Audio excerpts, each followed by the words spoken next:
ഇനി നമ്മൾ പറയാൻ പോകുന്നത് അറേ ഓഫ് സ്ട്രക്ചേഴ്സ് എന്ന ടോപ്പിക്കാണ്. നിങ്ങൾ പലരും ഒരു കാര്യം ചിന്തിക്കുന്നുണ്ടാവും, എന്തിനാണ് സ്ട്രക്ചർ പഠിക്കുന്നത് എന്നൊക്കെ ആലോചിച്ചിട്ടുണ്ടാവും. കാരണം കഴിഞ്ഞ ദിവസം ഞാൻ തന്ന പ്രോഗ്രാം എന്താണെന്ന്, അതായത് ഒരു സ്റ്റുഡൻറ്റിൻ്റെ ഡീറ്റെയിൽസ് എൻ്റർ ചെയ്യാൻ വേണ്ടിയിട്ട് സ്റ്റുഡൻറ്റിൻ്റെ നെയിം ഉണ്ടായിരുന്നു, സ്റ്റുഡൻറ്റിൻ്റെ റോൾ നമ്പർ ഉണ്ടായിരുന്നു, മാർക്സ് ഉണ്ടായിരുന്നു. അത് നമുക്ക് ഇതുപോലെ ചെയ്താൽ പോരെ, എന്തിനാണ് സ്ട്രക്ചറിൻ്റെ ആവശ്യം? ഇങ്ങനെ സ്ട്രിങ് നെയിം, ഇൻ്റെ റോൾ നമ്പർ, ഇൻ്റെ M1 M2, എൻ്റെ നെയിം എന്ന് പറയുമ്പോൾ നെയിം എൻ്റർ ചെയ്തു, എൻ്റെ റോൾ നമ്പർ എന്ന് പറയുമ്പോൾ റോൾ നമ്പർ എൻ്റർ ചെയ്തു, മാർക്സ് എന്ന് പറയുമ്പോൾ മാർക്ക് എൻ്റർ ചെയ്തു. പിന്നെ നമുക്ക് എന്ത് ചെയ്യാം, ഇതേ സാധനങ്ങളൊക്കെ പ്രിൻറ്റും ചെയ്യിക്കാം. പിന്നെ എന്തിനാണ് ഒരു സ്ട്രക്ചറിൻ്റെ ആവശ്യമെന്ന് നിങ്ങൾ ചിന്തിക്കുന്നുണ്ടോ? അപ്പോൾ അതിനുള്ള ഉത്തരമാണ് ഇനി ഈ പ്രോഗ്രാമിലൂടെ നമ്മൾ പറയാൻ പോകുന്നത്. ഇതാണ് അറേ ഓഫ് സ്ട്രക്ചർ എന്നുള്ള ടോപ്പിക്ക് കൂടെ നമ്മൾ പഠിക്കാൻ പോകുന്നത്. എക്സാമിന് അധികവും ചോദിക്കുന്ന ഒരു ക്വസ്റ്റ്യനാണ്. എല്ലാത്തിലും സ്ട്രക്ചറിൻ്റെ ഒരു പ്രോഗ്രാം നിങ്ങൾ ഉറപ്പിച്ചോ, എല്ലാ ക്വസ്റ്റ്യൻ പേപ്പറിലും ഉള്ളതാണ്. ഇവിടെ ഞാൻ ചെയ്യാൻ പോകുന്ന പ്രോഗ്രാം എന്ന് വെച്ച് കഴിഞ്ഞാൽ, write a program to read M student in a class including എന്തൊക്കെ ഡീറ്റെയിൽസാണ് റീഡ് ചെയ്യുക? Roll number, name, marks. എന്നിട്ട് എന്ത് ചെയ്യും? ആ ഡീറ്റെയിൽസൊക്കെ നമ്മൾ പ്രിൻറ്റ് ചെയ്യും. അതിൻ്റെ കൂടെ മാർക്സിൻ്റെ ഏവറേജും കൂടെ പ്രിൻറ്റ് ചെയ്യും.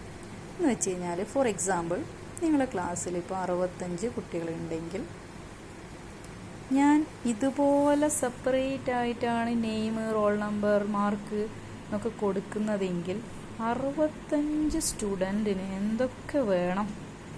65 സ്ട്രിങ് നെയിം ഡാറ്റ ടൈപ്പ് നിങ്ങൾ കൊടുക്കണം. അതായത് name 1, name 2, name 3 up two etcetera 65 string നിങ്ങൾ ഡിക്ലെയർ ചെയ്യണം.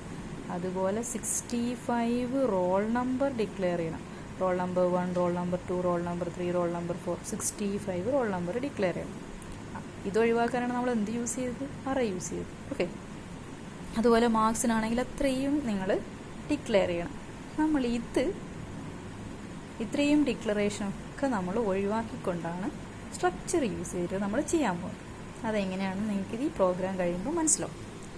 ഓക്കെ. അതായത് 65 സ്റ്റുഡൻസിൻ്റെ ഡീറ്റെയിൽസൊക്കെ പ്രിൻറ്റ് ചെയ്യണമെങ്കിൽ 65 സ്ട്രിങ് 65 ആൾക്കാർ നെയിം പ്രിൻറ്റ് ചെയ്യാൻ സ്ട്രിങ് വേണ്ടേ? അപ്പോൾ 65 സ്ട്രിങ് നിങ്ങൾ ഡിക്ലെയർ ചെയ്യണം. 65 റോൾ നമ്പേഴ്സ് ഡിക്ലെയർ ചെയ്യണം, ഇൻറ്റിജർ റോൾ നമ്പേഴ്സ്. അപ്പോൾ എത്ര ഉണ്ടാവും? അതൊക്കെ ഡിഫിക്കൽട്ടായിട്ടുള്ള കാര്യം. എന്താണ് അറേ ഓഫ് സ്ട്രക്ചേഴ്സ്? അറേ എന്താണ്? Array is a homogeneous collection of element ആണ് എന്ത്? Array. For example, int a of 10 എന്ന് പറയുമ്പോൾ എന്താണ്? A is an integer data type. അതിൽ എത്ര എലമെൻറ്റ്സ് ഉണ്ട്? 10 integer elements. Okay. Float b of 10 എന്ന് പറയുമ്പോൾ ഒരു ഫ്ലോട്ട് അറയാണ്, ഫ്ലോട്ടിംഗ് അറയാണ്. അതിൽ 10 എലമെൻറ്റ്സ് നമുക്ക് സ്റ്റോർ ചെയ്യാൻ പറ്റും. അതുപോലെ തന്നെയാണ് എന്ത്? സ്ട്രക്ചർ. ഇപ്പോൾ നമ്മളൊരു ഡാറ്റ ടൈപ്പായിട്ട് പറഞ്ഞു. എന്ത് ഡാറ്റ ടൈപ്പാണ്? യൂസർ ഡിഫൈൻഡ് ഡാറ്റ ടൈപ്പാണ്. ഹെട്രോജീനിയസ് കളക്ഷൻ ഓഫ് എലമെൻറ്റ്സ് ആണ്. എന്ന് വെച്ച് കഴിഞ്ഞാൽ പല ടൈപ്പിലുള്ള ഡാറ്റാസ് നമുക്ക് സ്റ്റോർ ചെയ്യാൻ പറ്റും. അപ്പോൾ അറേ ഓഫ് സ്ട്രക്ചേഴ്സ് എന്ന് വെച്ചാൽ എന്താണ്? അറേ ഓഫ് സ്ട്രക്ചേഴ്സ് എന്ന് വെച്ച് കഴിഞ്ഞാൽ ഇൻറ്റിജറിൻ്റെ അറേ പോലെ ഇപ്പം നേരത്തെ ഞാൻ എന്താണ് സ്ട്രക്റ്റ് സ്റ്റുഡൻറ്റ് S1 കൊടുത്തപ്പോൾ സ്റ്റുഡൻറ്റ് എന്ന് പറയുന്ന സ്ട്രക്ചറിൻ്റെ ഒരു വേരിയബിളായിരുന്നു S1. Four example, int A എന്ന് പറയുന്നതിൽ എ പറയുന്നത് ഒരു ഇൻറ്റിജർ വേരിയബിളായിരുന്നു. ഇൻറ്റ് എ ഓഫ് 10 എന്ന് പറയുമ്പോൾ എന്താണ്? അറേ ഓഫ് ഇൻറ്റിജേഴ്സ് ആയില്ലേ? ഇനി നമ്മൾ പറയാൻ പോകുന്നതാണ് സ്ട്രക്റ്റ് സ്റ്റുഡൻറ്റ് S1, ഇനി S2, S3 എന്നൊക്കെ പറയുന്നതാണ് അതിൻ്റെ വേരിയബിൾസാണ്. ഇനി നമുക്ക് അറേ ഓഫ് സ്ട്രക്ചേഴ്സ് എന്ന് പറയുമ്പോൾ എന്താണ്? ഒരുപാട് സ്ട്രക്ചേഴ്സ് കൂടിച്ചേർന്നതിനെയാണ് എന്ത് പറയുന്നത്? Array of structures. Like array, അതായത് എന്ന് വെച്ച് കഴിഞ്ഞാൽ സ്ട്രക്റ്റ് സ്റ്റുഡൻറ്റ് S ഓഫ് 10 എന്ന് വെച്ചാൽ എന്താണ്? S ഓഫ് 10 എന്ന് വെച്ചാൽ എന്താണ്? അറേ ഓഫ് സ്ട്രക്ചേഴ്സാണ്. ഓക്കെ. ഇതെന്താണ്? Integer array. ഇത് integer variable. S1 is a structure variable, A is an integer variable. Here A of 10 is a integer array. It can hold 10 array, 10 integer elements. Like S of 10 is an array of structures. It can hold 10 structures variable, structure elements. Okay. അപ്പോൾ array of structures എന്താണെന്ന് മനസ്സിലായല്ലോ? Array എന്ന് വെച്ച് കഴിഞ്ഞാൽ, ഇപ്പോൾ നമ്മൾ ആദ്യം തന്നെ നമ്മുടെ പ്രോഗ്രാം എന്താണ്? എം സ്റ്റുഡൻസിനെ റീഡ് ചെയ്യുക. എം സ്റ്റുഡൻറ്റ് എന്ന് വെച്ച് കഴിഞ്ഞാൽ അത് എം എത്ര വേണമെങ്കിലും ആണ്. For example 65, 64, 3. ഇനി എന്താണ്? ആ റീഡ് ചെയ്യുന്ന ഡാറ്റാസിൽ എന്തൊക്കെ ഉണ്ടായിരിക്കണം? നെയിം ഉണ്ടായിരിക്കണം, റോൾ നമ്പർ ഉണ്ടായിരിക്കണം, 3 മാർക്സും. ഇപ്പോൾ ഞാനൊരു സ്ട്രക്റ്റ് സ്റ്റുഡൻറ്റ് ഡിക്ലെയർ ചെയ്തു. അതിലുള്ള 3 ഫീൽഡുകൾ അല്ലെങ്കിൽ മെമ്പേഴ്സാണ് എന്തൊക്കെ? Name, roll number, M1, M2, M3. ഇതിൽ നെയിം സ്ട്രിങ് ഡാറ്റ ടൈപ്പാണ്, റോൾ നമ്പർ ഇൻറ്റിജറാണ്, M1, M2, M3 എന്താണ്? ഇൻറ്റിജർ ഡാറ്റ ടൈപ്പാണ്. ഓക്കെ, അപ്പോൾ struct student is a structure data type. ഇതിൽ 3 ടൈപ്പ് ഡാറ്റാസ് നമ്മൾ സ്റ്റോർ ചെയ്തിട്ടുണ്ട്. സെമിക്കോളൻ ഇട്ടു. ഇനി നമ്മൾ വോയിഡ് മെയിൻ ഇൻറ്റ് IMT, ഇതൊക്കെ നമ്മൾ ഈ പ്രോഗ്രാമിൽ യൂസ് ചെയ്യുന്ന വേരിയബിൾസ് ഡിക്ലെയർ ചെയ്തു. ഒരു ആവറേജ് പ്രിൻറ്റ് ചെയ്യാൻ നമ്മൾ പറഞ്ഞിട്ടുണ്ട്. അതുകൊണ്ട് എന്ത് കൊടുത്തു? Float average. ഇനിയാണ് വേണമെങ്കിൽ എനിക്ക് ഇവിടെ എന്ത് ചെയ്യാം? ഈ സെമിക്കോളൻ ക്ലോസ് ചെയ്യുന്നതിന് മുന്നേ S(10) ഇവിടെയും ഡിക്ലെയർ ചെയ്യാം. വേരിയബിൾ 2 രീതിയിൽ ഡിക്ലെയർ ചെയ്യാമെന്ന് ഞാൻ പറഞ്ഞിട്ടുണ്ട്. സ്ട്രക്ചർ വേരിയബിൾ ഒന്ന് ഡയറക്റ്റ് ഇവിടെയും കൊടുക്കാം, അല്ലെങ്കിൽ എന്താണ് മെയിനിൻ്റെ ഉള്ളിലും കൊടുക്കാം. ഞാനിവിടെ മെയിൻ്റെ ഉള്ളിലാണ് കൊടുത്തിരിക്കുന്നത്. സ്ട്രക്റ്റ് മെയിൻ്റെ ഉള്ളിൽ കൊടുക്കുമ്പോൾ ഈ രീതിയിൽ ഫോളോ ചെയ്യണം. സ്ട്രക്റ്റ് ഇവിടെയുള്ള സ്ട്രക്ചറിൻ്റെ നെയിം എന്താണ്? Student S(10). നേരത്തെ എന്തുമാത്രമേ നമ്മൾ കൊടുത്തിട്ടുള്ളൂ? S1, S2 എന്നൊക്കെ കൊടുത്തു. ഇവിടെ എന്താണ്? S(10). അങ്ങനെ S1, S2, S3 എന്നൊക്കെ കൊടുക്കുമ്പോഴേക്കും എന്താണ്? 10 വേരിയബിൾസ് നമ്മളിവിടെ കൊടുക്കണം. അതിന് പകരമാണ് എന്ത് നമ്മൾ കൊടുത്തത്? S(10). അപ്പോൾ S(10) എന്ന് വെച്ചാൽ അറേ ഓഫ് സ്ട്രക്ചേഴ്സ്. ഇവിടെ ഇതുകൊണ്ടുള്ള ഗുണം എന്താണെന്ന് വെച്ച് കഴിഞ്ഞാൽ, നമ്മളിനി പറയാൻ പോകുന്നത് 65 സ്റ്റുഡൻസിനെ റീഡ് ചെയ്യാമെന്ന് വെച്ചു. ഫോർ എക്സാമ്പിൾ 65 സ്റ്റുഡൻസിനെ സ്ട്രക്ചർ വേരിയബിൾ വെച്ച് റീഡ് ചെയ്യുമ്പോൾ നമ്മൾ S(0)ൽ ഒരാളെ റീഡ് ചെയ്യും, S(1)ൽ ഒരാളെ റീഡ് ചെയ്യും, S(2)ൽ ഒരാളെ റീഡ് ചെയ്യും. ഇതിങ്ങനെ പോകും. S(0)ൽ എന്തൊക്കെ കാര്യങ്ങൾ റീഡ് ചെയ്യണം? Name, roll number, marks.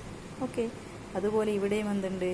Name, roll number, marks. ഇതുപോലെ ഇവിടെയും name, roll number, marks.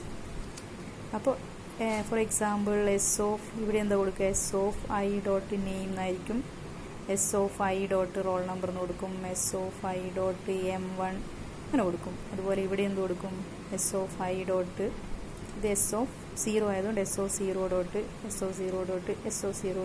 S(0) name. പിന്നെ അടുത്തത് S(1) റോൾ നമ്പർ 1 ആണ് കേട്ടോ, S(1) മാർക്ക്. അതുപോലെ ഈ കേസിലാണെങ്കിൽ എന്താണ്? S(2) name, S(2) roll number ഇങ്ങനെ കൊടുക്കും. അപ്പോൾ നമ്മൾ എന്ത് യൂസ് ചെയ്തു? ഈ നെയിം എന്ന് പറയുന്ന ഒരു വേരിയബിൾ തന്നെ ഇവിടെയും യൂസ് ചെയ്യുന്നുണ്ട്, ഇവിടെയും യൂസ് ചെയ്യുന്നുണ്ട്, ഇവിടെയും യൂസ് ചെയ്യുന്നുണ്ട്. അതിന് സെപ്പറേറ്റ് കൊടുക്കേണ്ട ആവശ്യം വന്നിട്ടുണ്ടോ? ഇല്ല. റോൾ നമ്പർ 6 ഇവിടെയും കൊടുക്കുന്നുണ്ട്, 6 ഇവിടെയും കൊടുക്കുന്നുണ്ട്, 6 ഇവിടെയും കൊടുക്കുന്നുണ്ട്. M1 ഇവിടെയും കൊടുക്കുന്നുണ്ട്, M1 ഇവിടെയും കൊടുക്കുന്നുണ്ട്. അപ്പോൾ എന്താണ്? S(0)ൽ ഇത്രയും കാര്യങ്ങൾ നമുക്ക് കൊടുക്കാൻ പറ്റും. S(1)ൽ ഇത്രയും കാര്യങ്ങൾ, അതായത് S(0) എന്ന് പറയുന്ന ഒരു സ്റ്റുഡൻ്റാണ്. ഒരു സ്റ്റുഡൻറ്റിൻ്റെ നെയിം, റോൾ നമ്പർ, മാർക്സ്. അടുത്ത സ്റ്റുഡൻറ്റിൻ്റെ നെയിം, റോൾ നമ്പർ, മാർക്സ്. സ്റ്റുഡൻറ്റിൻ്റെ നെയിം, റോൾ നമ്പർ, മാർക്ക്. സാധാരണ ഒരു ഇൻറ്റിജർ അറേയിൽ A(10) എന്ത് മാത്രമേ സ്റ്റോർ ചെയ്യാൻ പറ്റും? Integer values. For example 1, 2, 3 up to 10 വരെ സ്റ്റോർ ചെയ്യാൻ പറ്റും. ഇവിടെ എന്താണ്? ഇതെന്താണ്? ഒരു structure array of സ്ട്രക്ചേഴ്സാണ്. S(0), S(1), S(2) എന്നൊക്കെ പറയുമ്പോൾ അറേ ഓഫ് സ്ട്രക്ചേഴ്സാണ്. ഈ ഒരു സംഭവത്തിൽ തന്നെ S(0) തന്നെ എന്തൊക്കെ നിങ്ങൾ സ്റ്റോർ ചെയ്യുന്നുണ്ട്? സ്ട്രിങ് ടൈപ്പ് സ്റ്റോർ ചെയ്യുന്നുണ്ട്, ഇൻറ്റിജർ ടൈപ്പ് സ്റ്റോർ ചെയ്യുന്നുണ്ട്. Okay, string type, integer type. അറേയിൽ അങ്ങനെ പറ്റുമായിരുന്നു? ഇൻറ്റിജർ അറേയിൽ ഇൻറ്റിജർ വാല്യൂസ് മാത്രം. സ്ട്രക്ചർ അറേയിൽ എന്താണ്? ആ സ്ട്രക്ചറിൻ്റെ ഉള്ളിൽ എന്തൊക്കെ കാര്യങ്ങളാണോ കൊടുത്തത് ആ കാര്യങ്ങളൊക്കെ നമുക്ക് സ്റ്റോർ ചെയ്യാൻ പറ്റും. S(0)ൽ ഇത്രയും കാര്യങ്ങൾ സ്റ്റോർ ചെയ്യാൻ പറ്റും, S(1)ൽ ഇത്രയും കാര്യങ്ങൾ സ്റ്റോർ ചെയ്യാൻ പറ്റും, S(2)ൽ ഇത്രയും കാര്യങ്ങൾ സ്റ്റോർ ചെയ്യാൻ പറ്റും. സെപ്പറേറ്റ് ആയിട്ടാണ് നിങ്ങൾ ഓരോന്ന് 1 by 1 കൊടുക്കുകയാണെങ്കിൽ എത്ര നെയിം ഡിക്ലെയർ ചെയ്യണം? 65 നെയിം ഡിക്ലെയർ ചെയ്യണം, 65 റോൾ നമ്പേഴ്സ് ഡിക്ലെയർ ചെയ്യണം, 65 മാർക്സ് ഡിക്ലെയർ ചെയ്യണം. അതിനൊക്കെ പകരം ജസ്റ്റ് നെയിം എന്ന് കൊടുത്തു, role number M1, M2, M3. ഈ നെയിം നമ്മൾ യൂസ് ചെയ്യും, ഈ റോൾ നമ്പർ യൂസ് ചെയ്യും, ഈ M1, M2 ഒക്കെ യൂസ് ചെയ്യും. പക്ഷേ എന്താണ്?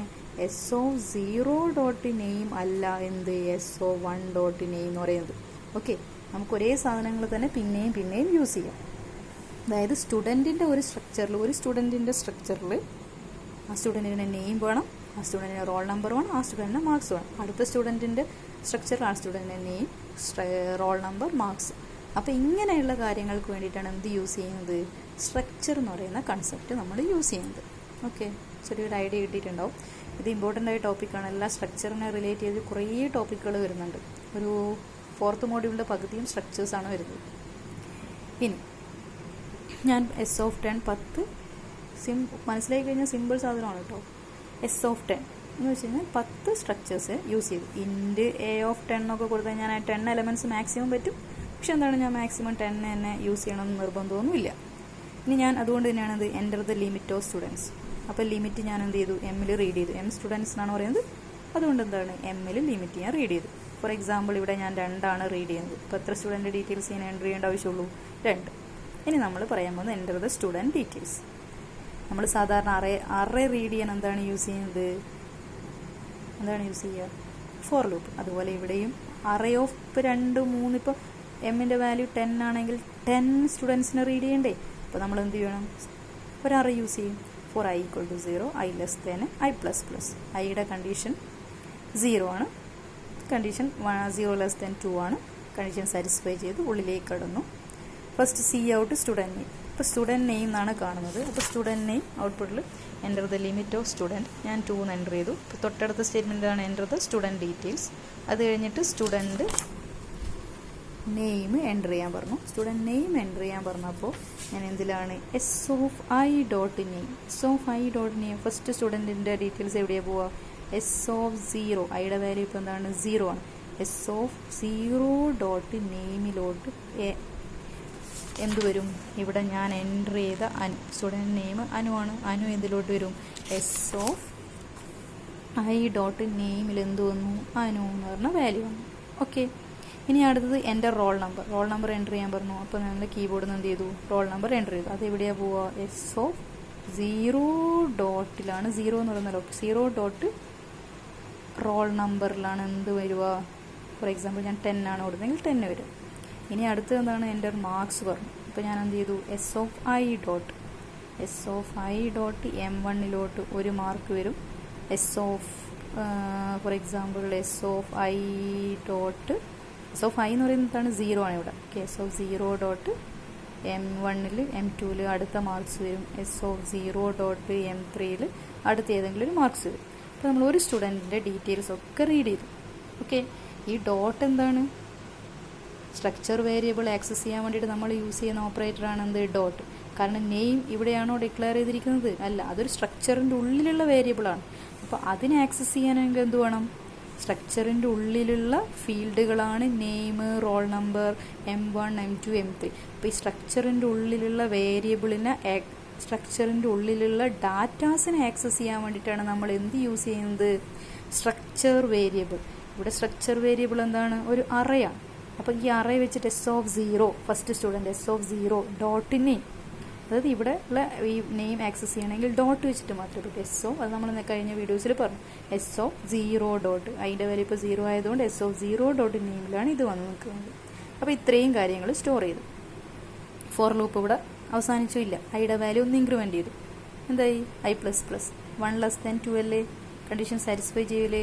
അപ്പോൾ നമ്മൾ ഈ ലൂപ്പ് ഒന്നും കൂടെ എക്സിക്യൂട്ട് ചെയ്യും. അപ്പോൾ ഞാനിവിടെ 2 ആണ് സ്റ്റുഡൻറ്റിൻ്റെ ലിമിറ്റ് കൊടുത്തതുകൊണ്ട് ഈ ലൂപ്പ് എത്ര തവണ എക്സിക്യൂട്ട് ചെയ്യും, 2 തവണ. 10 ആണ് കൊടുത്തെങ്കിൽ 10 തവണ എക്സിക്യൂട്ട് ചെയ്യും. അപ്പോൾ പിന്നെയും എന്ത് തന്നെ പ്രിൻറ്റ് ചെയ്യും, എൻ്റർ സ്റ്റുഡൻറ്റ് നെയിം. അപ്പോൾ നമ്മൾ എന്ത് പ്രിൻറ്റ് ചെയ്യും പിന്നെയും. അപ്പോൾ ഇത്രയും ആദ്യത്തെ ആളുടെ ഡീറ്റെയിൽസ് അനു 10, എൻ്റർ മാർക്സ് 11, 10, ഇത്രയും ഞാൻ എൻ്റർ ചെയ്തു. അടുത്തത് പിന്നെയും കാണിക്കുന്നു സ്റ്റുഡൻറ്റ് നെയിം. ഇപ്പോൾ ഞാൻ എന്ത് ചെയ്തു, അമ്മു എന്ന് എൻ്റർ ചെയ്തു. പിന്നെ റോൾ നമ്പർ 12 എന്ന് എൻ്റർ ചെയ്തു. 10, 12, 16 ഇത്രയും കാര്യങ്ങൾ കഴിഞ്ഞു. സെക്കൻഡ് വണ്ണിൽ എവിടെയാണ് പോയി സ്റ്റോർ ചെയ്യുക, ഐയുടെ വാല്യൂ ഇപ്പോൾ എന്താണ്, 1 ആണ്. അപ്പോൾ S(1.name)ലാണ് ഞാൻ കൊടുത്ത കീബോർഡിൽ നിന്ന് റീഡ് ചെയ്ത അമ്മൂന്നും, പിന്നെ S(1. റോൾ നമ്പറിലാണ് ഞാൻ റീഡ് ചെയ്ത അടുത്ത റോൾ നമ്പേഴ്സ് ഒക്കെ വന്ന് നിൽക്കുക. ഓക്കെ. അപ്പോൾ ഐയുടെ വാല്യൂ ഒന്ന് ഇൻക്രിമെൻറ്റ് ചെയ്തിട്ടുണ്ട്, ലൊക്കേഷൻ മാറി. ഇനി അടുത്ത് എന്താണ്, ഐയുടെ വാല്യൂ 2 ആയി. 2 <2 ആണോ, കണ്ടീഷൻ തെറ്റി. അപ്പോൾ ഇതിലേക്ക് കടക്കുമോ, ഇല്ല. നമ്മൾ 2 സ്റ്റുഡൻറ്റിൻ്റെ ഡീറ്റെയിൽസ് റീഡ് ചെയ്തല്ലോ. ക്വസ്റ്റ്യൻ എന്തുമാത്രമാണ്, M സ്റ്റുഡൻറ്റിൻ്റെ ഡീറ്റെയിൽസ് റീഡ് ചെയ്യുക, അത് പ്രിൻറ്റ് ചെയ്യുക. അപ്പോൾ നമ്മൾ റീഡ് ചെയ്തു. ഇനി എന്ത് ചെയ്താൽ മതി, അത് ജസ്റ്റ് പ്രിൻറ്റ് ചെയ്താൽ മതി.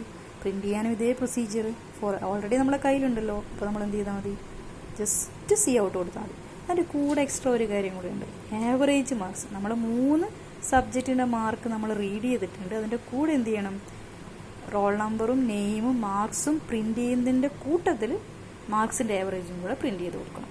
ആ ഒരു വ്യത്യാസമാണ്, ആ ഒരു എക്സ്ട്രാ ഒരു കാര്യം കൂടെ ഇവിടെ ഉണ്ട്. ഇപ്പോൾ നമ്മൾ cout I equal to 0, I less than m, I plus plus, പിന്നെയും ഐയുടെ വാല്യൂ നമ്മൾ 0 ഇനീഷ്യലൈസ് ചെയ്തു. അപ്പോൾ നമ്മൾ ഡീറ്റെയിൽസ് പ്രിൻറ്റ് ചെയ്യാൻ പോവാണ്. The details of a student message വരും. അതിനുശേഷം നമ്മൾ name equal to cout name equal to S of I dot name, ഇതാണ് പ്രിൻറ്റ് ചെയ്യേണ്ടത്. S of I dot name, ഇപ്പോൾ ഐയുടെ വാല്യൂ എന്താണ്? 0 ആണ്. എസ് ഓ 0 ഡോട്ട് നെയിം, എസ് ഓ 0 ഡോട്ട് നെയിമിൽ എന്തിനാണുള്ളത്? അനു. അപ്പോൾ നെയിം ഈക്വൽ ടു എന്ത് വരും? Student details of student are എന്ന് പറഞ്ഞിട്ട് മെസ്സേജ് വന്നു. അതിനുശേഷം നെയിം ഈക്വൽ ടു എന്ത് വരും? അനു എന്നുള്ള സംഭവം പ്രിൻറ്റ് ചെയ്തു വന്നു. ഓക്കെ, ഇനി അടുത്ത എന്താണ് പ്രിൻറ്റ് ചെയ്യേണ്ടത്? Roll number. S of I dot roll number, S of I. ഇപ്പോൾ എസ് ഓഫ് 0 ഡോട്ട് റോൾ നമ്പറിൽ എന്താ ഉള്ളത്? 10.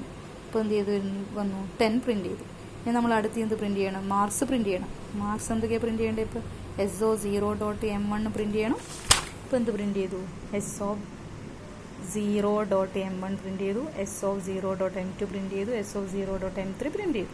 ഓക്കെ, ഇപ്പോൾ നമ്മുടെ കയ്യിലുള്ള മാർക്കൊക്കെ ഉണ്ടല്ലോ. നമുക്കിനി ആവറേജ്, ഇപ്പോൾ ഫസ്റ്റ് സ്റ്റുഡൻറ്റിൻ്റെ നെയിം നമ്മൾ പ്രിൻറ്റ് ചെയ്തു, ഇതാ നെയിം പ്രിൻറ്റ് ചെയ്തു, അയാളെ റോൾ നമ്പർ പ്രിൻറ്റ് ചെയ്തു, അയാളെ റീഡ് ചെയ്ത മാർക്സ് പ്രിൻറ്റ് ചെയ്തു.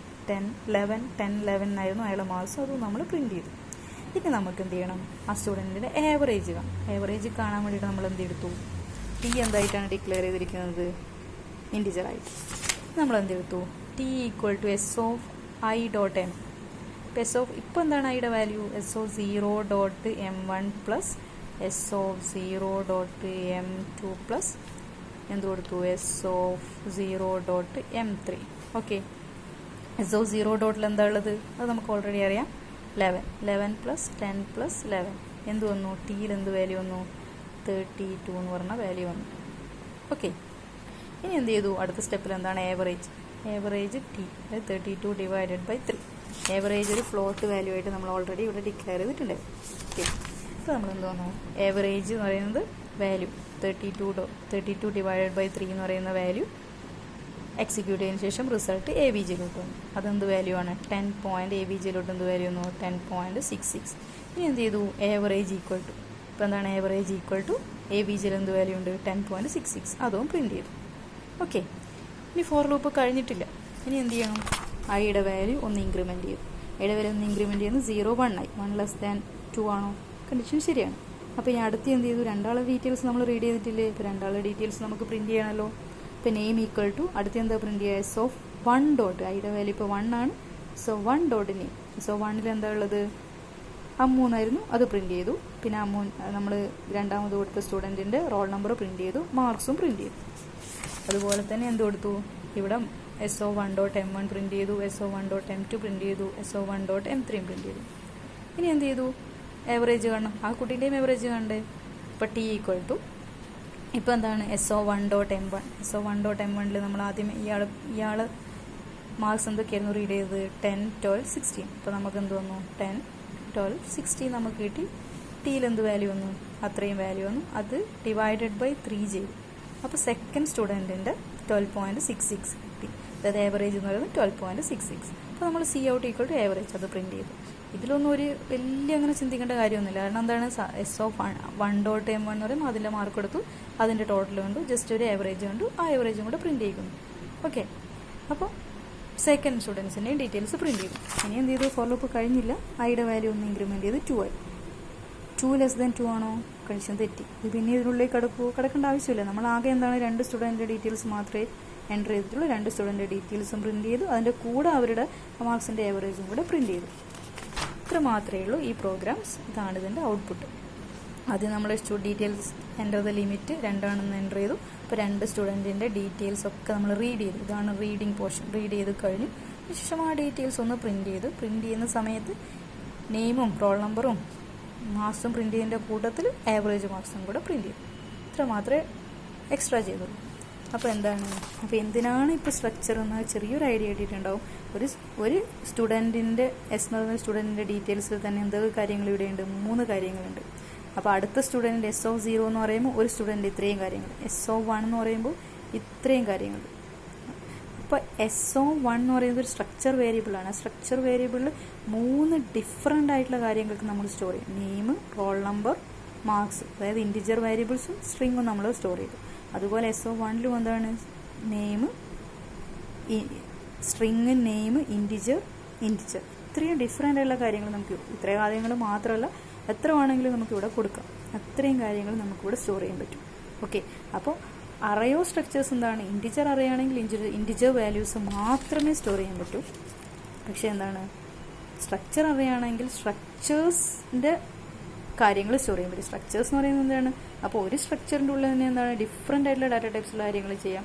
അപ്പോൾ അടുത്ത സ്ട്രക്ചറിൽ ഡിഫറെൻ്റ് ആയിട്ടുള്ള ഡാറ്റ ടൈപ്സ് സ്റ്റോർ ചെയ്യും. കാരണം ഡിഫറെൻ്റ് ആയിട്ടുള്ള ഡാറ്റ ടൈപ്സ് സ്റ്റോർ ചെയ്യുന്ന കേസസ് വരുന്ന കണ്ടീഷൻ ഒന്ന് സ്റ്റുഡൻറ്റിൻ്റെ കേസൊക്കെ, സ്റ്റുഡൻറ്റിൻ്റെ ഡീറ്റെയിൽസൊക്കെ പ്രിൻറ്റ് ചെയ്യുന്ന കേസിൽ, സ്റ്റോർ ചെയ്യുന്ന കേസിൽ, അതുപോലെ ബാങ്കിൻ്റെ കേസിൽ, ബാങ്കിലൊരു കസ്റ്റമർക്ക് ആ കസ്റ്റമറിൻ്റെ നെയിം ഉണ്ടാവും, കസ്റ്റമറുടെ ID ഉണ്ടാവും, കസ്റ്റമറുടെ ബാങ്ക് ബാലൻസ് ഉണ്ടാവും. ഇതൊക്കെ ഡിഫറെൻറ്റ് ഡാറ്റ ടൈപ്സിലാണ് നമ്മൾ കൊടുക്കുക. അപ്പോൾ ഒരുപാട് കസ്റ്റമേഴ്സ് ഉണ്ടാവില്ലേ, അപ്പോൾ അതൊക്കെ സ്ട്രക്ചർ വേരിയബിൾ യൂസ് ചെയ്ത് നമുക്ക് സ്റ്റോർ ചെയ്യാൻ പറ്റും. ഇത് സ്ട്രക്ചറിൻ്റെ ഒരു കൺസെപ്റ്റ്. ഇപ്പോൾ നമ്മൾ സ്ട്രക്ചറിന് എന്തൊക്കെ കാര്യങ്ങൾ പഠിച്ചു, സ്ട്രക്ചർ എന്താണെന്ന് പറഞ്ഞു, സ്ട്രക്ചർ എങ്ങനെ ഡിഫൈൻ ചെയ്തെന്ന് പറഞ്ഞു, സ്ട്രക്ചറിലെ വേരിയബിൾസ് യൂസ് ചെയ്തിട്ട് അതിൻ്റെ മെമ്പേഴ്സിനെ എങ്ങനെ ആക്സസ് ചെയ്യാമെന്ന് പറഞ്ഞു, സ്ട്രക്ചർ വേരിയബിൾ എങ്ങനെയാണ് ഡിക്ലെയർ ചെയ്യാമെന്ന് പറഞ്ഞു, ഒരു സ്ട്രക്ചറിനൊരു സിമ്പിൾ പ്രോഗ്രാം കണ്ടു, ഇനി സ്ട്രക്ചറിൻ്റെ ഒരു അറേ ഓഫ് സ്ട്രക്ചേഴ്സിൻ്റെ ഒരു പ്രോഗ്രാം കണ്ടു. ഇതൊക്കെ തിയറിയൊക്കെ ആയിട്ട് ഇത് സിലബസ് പ്രത്യേകം പറയുന്ന ടോപ്പിക്കാണ് കേട്ടോ. സിലബസിൽ ഓരോ ടോപ്പിക്ക് പറയുമ്പോൾ അതിനനുസരിച്ചൊരു പ്രോഗ്രാമായിട്ടാണ് ഞാൻ തരുന്നത്. സ്ട്രക്ചർ കുറച്ച് ഒരു പകുതിയോളം ടോപ്പിക്ക് പുറത്തു കൊണ്ടുള്ള സ്ട്രക്ചറാണ്. പഠിച്ചാൽ സിമ്പിളാണ്, അങ്ങനെ കൂടുതലൊന്നും പഠിക്കേണ്ട, കുറച്ച് കാര്യങ്ങൾ മനസ്സിലാക്കണം കേട്ടോ. ഓക്കെ.